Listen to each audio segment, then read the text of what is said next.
नमस्कार दोस्तों, आप सभी का जो है ज्ञान तिलक आईएएस एकेडमी में स्वागत है। मैं रुपेश वर्मा आप सभी लोगों का स्वागत करता हूं। दोस्तों, आज जो है हम जो है आप लोगों के लिए एक महत्वपूर्ण वीडियो लेकर आए हैं, जो बार बार जो है प्रतियोगी परीक्षाओं में भी पूछता जा रहा है। और हमारा ये वीडियो जो है एक तरीके से अपने लास्ट छोर पर जो है चल रहा है, चूंकि सिलेबस के हिसाब से संविधान के सभी पार्ट को कवर करते हुए जो है लगभग 67 वीडियो जो है डाले जा चुके हैं इस यूट्यूब चैनल पर। आप जो है अगर किसी भी प्रतियोगी परीक्षाओं की तैयारी कर रहे हैं तो यह वीडियो आप सभी लोगों के लिए महत्वपूर्ण उपयोगी सिद्ध होने वाला है। तो दोस्तों, अगर वीडियो अच्छी लगे तो वीडियो को लाइक करिए, अगर नए हो तो चैनल को सब्सक्राइब करिए और अधिक से अधिक शेयर करिए। तो हमारा वीडियो आज है जो भारतीय संविधान के भाग, भारतीय संविधान में कितने भाग हैं और जो है उस भाग के अंतर्गत कितने अनुच्छेद हैं, इन सभी को जो है आज टॉपिक को कवर किया गया है। जैसे भारतीय संविधान के अगर हम एक को देखते हैं, संविधान के भाग एक क्या कहता है? संघ एवं उसका राज्य क्षेत्र। क्या है? संघ एवं उसका राज्य क्षेत्र, जो अनुच्छेद 1 से लेकर 4 तक जो है इसका प्रावधान किया गया है। जबकि अगर हम संविधान के भाग 2 को देखते हैं तो 2 में क्या है? नागरिकता है, 3 में मौलिक अधिकार है, 4 में नीति निर्देशक तत्व है, 5 में संघ है, 6 में राज्य है, 7 में निश्चित है, 8 में जो है क्या है, जो है आप इसमें जो है देख सकते हैं इसका एक एक हम। तो संविधान के भाग 2 में क्या है? नागरिकता, 5 से 11 तक जो है इसका प्रावधान किया गया है नागरिकता का। जबकि अगर मौलिक अधिकार को हम लोग देखते हैं, संविधान के भाग 3 मौलिक अधिकार है और अनुच्छेद जो है 12 से 35 तक इसका जो है प्रावधान किया गया है। दोस्तों, अगर हम जो है संविधान के भाग 4 को देखते हैं तो नीति निर्देशक तत्व हैं, और जो है इसमें हम वीडियो में बता भी चुके हैं कि नीति निर्देशक तत्व आयरलैंड से लिए गए हैं और इसका जो प्रावधान किया गया है ये 36 से लेकर 51 तक जो है किया गया है। अगर संविधान के भाग 4 का को देखते हैं तो संविधान के भाग 4 का में मूल कर्तव्य को जोड़ा गया है और मूल कर्तव्य में अनुच्छेद जो है 51 का। फिर भाग 5 को अगर देखते हैं, भाग 5 में जो है क्या है? संघ है। संघ का अनुच्छेद जो है देख सकते हैं कि 52 से लेकर 151 तक जो है संघ का प्रावधान किया गया है। संघ मतलब केंद्र का प्रावधान। अगर संविधान के भाग 6 को हम लोग देखते हैं कि इसमें राज्य का प्रावधान किया गया है, राज्य, और फिर इसका अनुच्छेद अगर हम देखते हैं तो 152 से लेकर 237 तक जो है राज्य का प्रावधान किया गया है। अगर हम संविधान के भाग 7 को देखते हैं तो इसमें पहली अनुसूची के भाग खा के राज्य हैं, अर्थात कह सकते हैं कि संविधान का भाग 7 जो है ये क्या है? ये निश्चित है और ये अनुच्छेद जो था अनुच्छेद 238 जो है के तहत प्राप्त था। संविधान के भाग अगर हम 8 को देखते हैं, संघ और राज्य क्षेत्र, मतलब संघ और राज्य क्षेत्र का मतलब क्या है कि जैसे केंद्र शासित प्रदेश, केंद्र शासित प्रदेश का मतलब जैसे दिल्ली हो गया और जो है चंडीगढ़ हो गया, दमन दीव हो गया, दादर नागर हवेली हो गया, लक्षद्वीप हो गया, अंडमान निकोबार द्वीप समूह हो गया, ये क्या है? ये जो है एक तरीके से जो है ये केंद्र शासित प्रदेश हैं। संघ राज्य क्षेत्र का प्रावधान जो है अनुच्छेद 239 से लेकर 242 तक जो है संविधान में किया गया है। जबकि अगर हम संविधान के भाग 9 को अगर देखते हैं तो पंचायतों का प्रावधान किया गया है। पंचायत जो है इसमें देख सकते हैं कि अनुच्छेद 243 से लेकर 243 का से ला तक इसका प्रावधान किया गया है। पंचायतों का मतलब जैसे 73वें संविधान संशोधन द्वारा इसे संवैधानिक दर्जा दिया गया और 74वें संविधान संशोधन द्वारा जो है इसे जो है नगर पालिका को संवैधानिक दर्जा दिया गया। ये सब चीज जो है हम लोग वीडियो में कवर कर चुके हैं। अब इसमें 9 खा देख सकते हैं, संविधान के भाग 9 खा जो है नगर पालिका का प्रावधान किया गया है। अगर इसकी अनुच्छेद की बात करें तो अनुच्छेद जो है 243 ता से 243 या छा तक जो है इसका प्रावधान किया गया है। और अगर संविधान के भाग 9 खा को देखते हैं, संविधान के भाग 9 खा सहकारी समितियों का प्रावधान किया गया है। अगर हम लोग अनुच्छेद को देखते हैं तो अनुच्छेद 243 या जा से यन तक इसका प्रावधान किया गया है। 243 या जा से यन तक 243 यन तक इसका प्रावधान किया गया है। दोस्तों, अगर हम संविधान के भाग 10 को देखते हैं तो अनुसूचित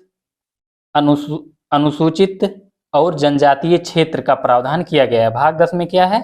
अनुसूचित अनुसूचित और जनजातीय क्षेत्र। ये इसका अनुच्छेद अगर हम देखते हैं तो 244 से लेकर 244 का तक इसका प्रावधान किया गया है।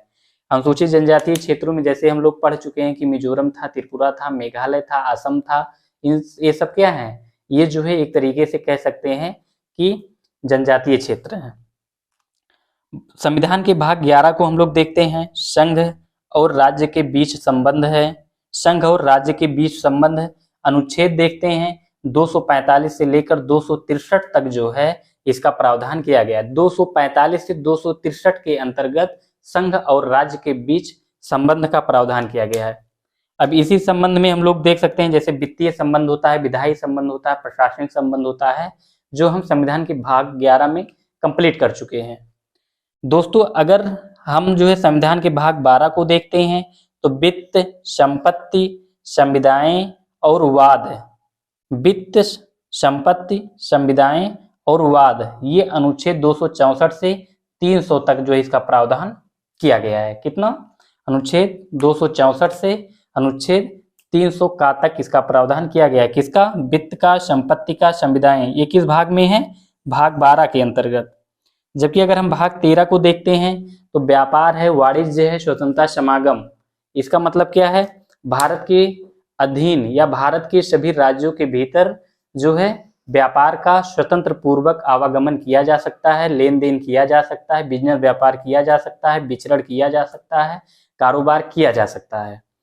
तो ये क्या है? संविधान के भाग 13 के अंतर्गत भारत के राज्य क्षेत्र के भीतर व्यापार किया जा सकता है, वाणिज्य और समागम की स्वतंत्रता को शामिल किया गया है। अनुच्छेद देखते हैं अगर हम तो अनुच्छेद 301 से 307 तक जो है इसका प्रावधान किया गया है। तो दोस्तों ये तो हमारा रहा भाग 13 तक। जबकि इसमें हम देखते हैं भाग 14 से लेकर जो यहाँ तक 22 तक इसमें है। तो इसमें भाग 14 क्या है? संघ और राज्यों के अधीन सेवाएं। भाग 14 क्या है? संघ और राज्यों के अधीन सेवाएं। जैसे संघ में देखेंगे तो यूपीएससी संघ लोक सेवा आयोग होता है, राज्य में राज्य लोक सेवा आयोग होता है। तो इसमें क्या है? संघ एवं राज्य के अधीन सेवाओं में अनुच्छेद 308 से लेकर अनुच्छेद 323 तक इसका प्रावधान किया गया है।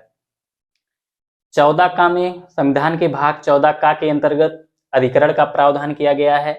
अधिकरण में जो है 323 का से 323 खा के अंतर्गत जो है इसका प्रावधान किया गया है। क्या है?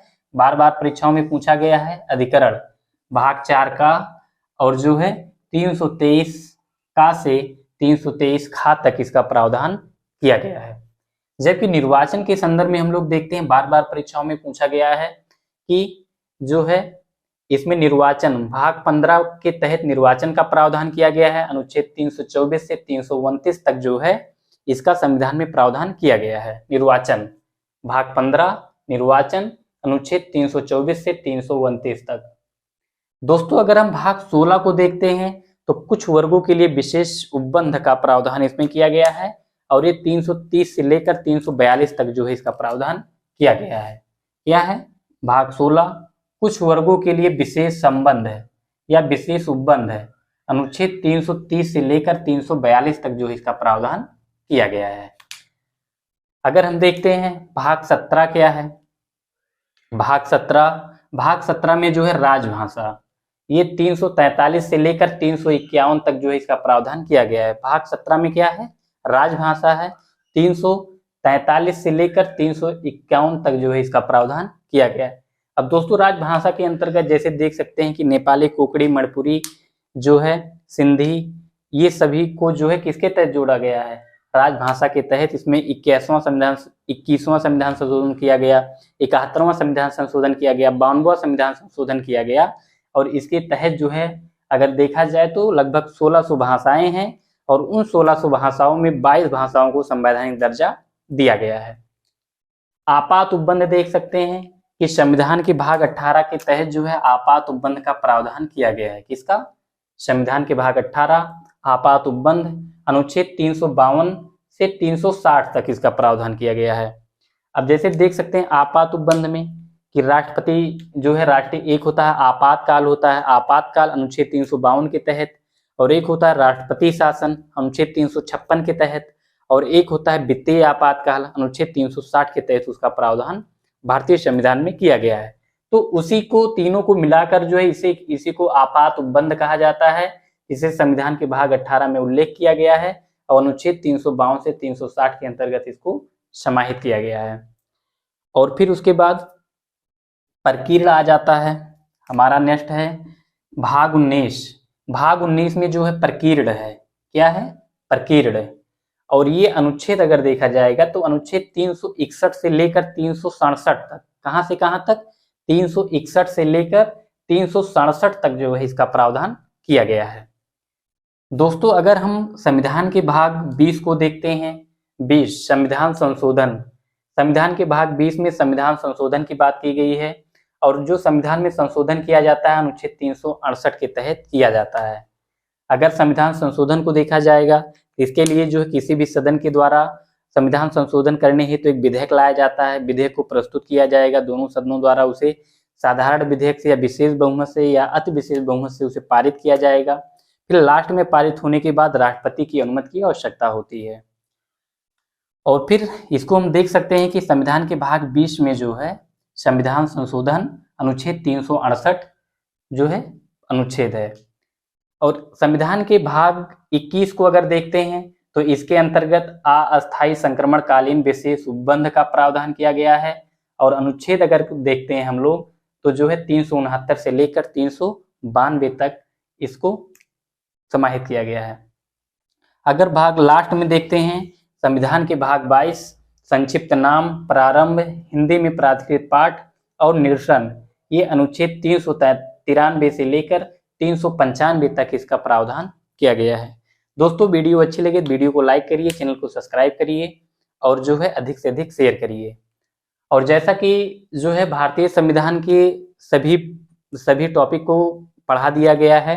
अभी इसके बाद जो है हमारा नया बैच स्टार्ट होगा ऑनलाइन ही, जो है ज्योग्राफी का, और उसमें ज्योग्राफी में जो है स्थल मंडल से स्टार्ट किया जाएगा, फिर इंडियन ज्योग्राफी, जो सभी प्रतियोगी परीक्षाओं के लिए महत्वपूर्ण होगा। और इसको जो है बनाने का उद्देश्य हाल में प्रतियोगी परीक्षाओं और आगामी परीक्षाओं के उद्देश्य से जो है यह वीडियो आप लोग के लिए जो है बहुत ही महत्वपूर्ण है। धन्यवाद।